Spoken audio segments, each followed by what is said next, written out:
Hello, everybody. This is the last part of Year Zero of the Vanheim game. So, I have 3 expansion parties going out, taking the remaining indies that I can. I killed those people. Wait, someone retreated? Oh, yeah, of course. I guess he got a disease from that fight or something, which confused me for a long time. I thought there was a death site. I killed these guys. Just trust me. Now underwater, you can see the full power of this battle station.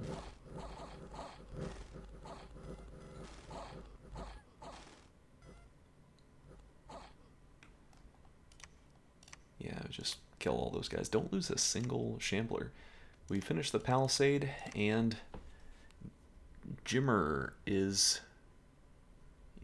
he has heroic endurance, which is good because he's diseased.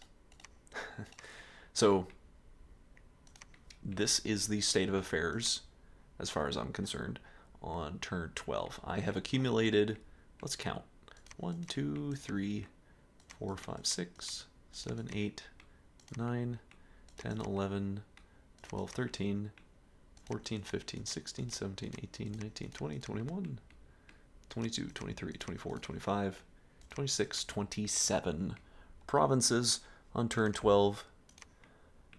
Seems pretty freaking good to me. I think it's pretty solid. Now, regarding the diplomatic situation, I continuing to scout Mictlan, not really anything going on there. Continuing to scout Abyssia. I was actually surprised to see these gray flags here. And here I guess I surely thought Abyssia would actually be much bigger than they really are. They're not that big. They have, 2, 4, 6, 8, 10, 12, maybe 15, 16 provinces. Actually quite small compared to myself. Ind still hasn't taken this. So I'm moving over here to hopefully grab that. The frogs, I have no idea how big they could be, or how big Jotunheim is. Now Pythium, I'm very aware of how big Pythium is. And something very interesting happened this turn, which is that Agartha actually attacked Pythium over here on 253. Because if you recall, this flag, this province, was owned by Pythium last turn. And I sent messages to both players basically asking, like, hey, what's going on? Is there a war? Was this just like a accidental bump or something? And effectively, I told both players essentially the same thing, which is I said, yeah, I'll help you in your war. You can trust me. I'm just a friendly elf player. So I'm taking a bunch of my military assets and I'm infiltrating Pythium's country. And I'm setting up to, in one turn, take as much of his country as I possibly can in one go. Or what I'm doing alternatively is oh, by the way, I was going to send a guy over here, but I actually sent this elf over here. So if you're wondering, like, why isn't there anybody over here? It's this unit. I last minute told him to move up here to 232. Because I want to see what's going on. I want to see if Agartha's pushing in, if Pythium, what Pythium's going to do in response. What the purple Romans are going to do. Basically, I'm keeping my options open if I am going to help Pythium wipe out Agartha, or if I'm going to help Agartha wipe out Pythium. It really could go either way. I think both of them are smaller than I am. I think I could beat either one of them in a war of attrition, but it wouldn't maybe exactly be clean. I'm building a lab down here, having the scout continue the fortress construction. And this guy's now building a fort. This is what I'm recruiting here. Just chaff. I'm recruiting these guys because I felt, I'm going to need units to break down walls. I'm going to eventually be sieging someone's capital. If it's not here, then it's Agartha over here somewhere. So I'm going to need men to assist me with that siege. I can't just do it with these prancing elves. They're too expensive, too few and far between. Nothing really of note to recruit down here, just a water guy, but, you know, I'm going to have water mages over here already. There's nothing of note to recruit there. There's a lava lake in this province, which is great. One fire gem and one water gem for the rest of the game, as long as I can hold it. Yeah, I remember this guy walked out of the battle, and he was, I just clicked over here. I was like, he's diseased. What the hell happened? But he just got it from battle. I spent a lot of time. Well, never mind. Don't need to reveal any information before it's necessary. Otherwise, yeah, not too much to say. Year zero went really great for me. I think it was a combination of Vanheim just having a super good early game for killing independent, the AI controlled stuff. They're really effective at almost every single province they can possibly run into.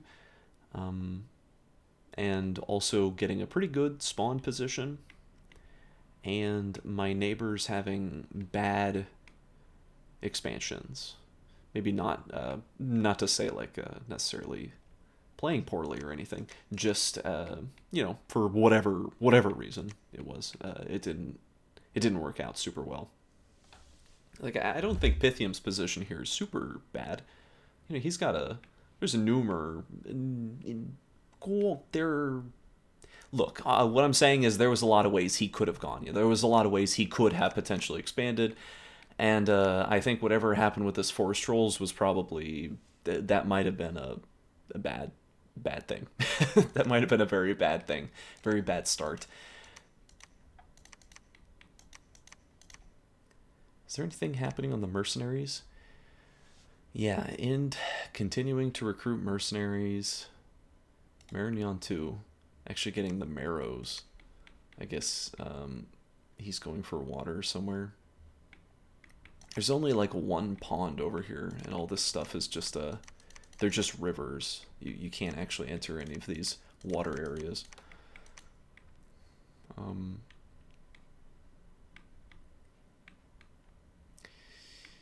But yeah. Oh, I suppose another reason for me infiltrating Pythium at this time, and potentially Agartha, is because as far as I can tell, Pythium only has one fort.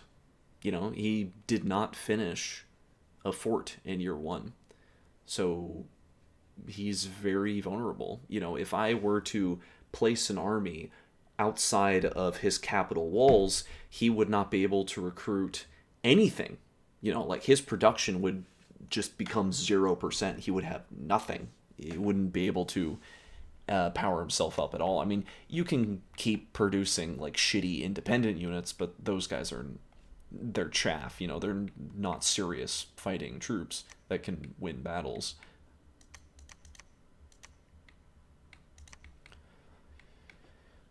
But I don't know. I don't remember if this fort, if I like screwed up the scouting, and this fort is going to be done in 2 turns or 1 turn. But regardless, I think it's going to be done too late for me to actually stop it from going up, because I want to put more units in his territory, and I want to see how this war develops before I choose a side. That this fort will probably go up? We'll see. I mean, palisades are pretty weak, only 100 wall integrity. Not really any siege defense. So I think it's somewhat acceptable. Can't see anything else. Then I suppose that's the turn. Oh yeah, I guess another note, I've not seen Abyssia produce a single fort either. Oh yeah, Abyssia doesn't even have any damn province defense. Yeah, and like multiple provinces he has no PD. That's like a big red flag to me. As in like what's going on? What is the reasoning? Is it just a forgetfulness, or is it inexperience, you know, or maybe it's even something else that I don't even understand. But I definitely know he does not have a fort. Does not have a fort going up. Doesn't have a second fort at all. So Abyssia, not worried about them as much as Pythium at this moment, or even the frogs. You know, the frogs have a lot of units on my border. I believe I told him, like, yeah, you can take 178. Go ahead. It's all yours.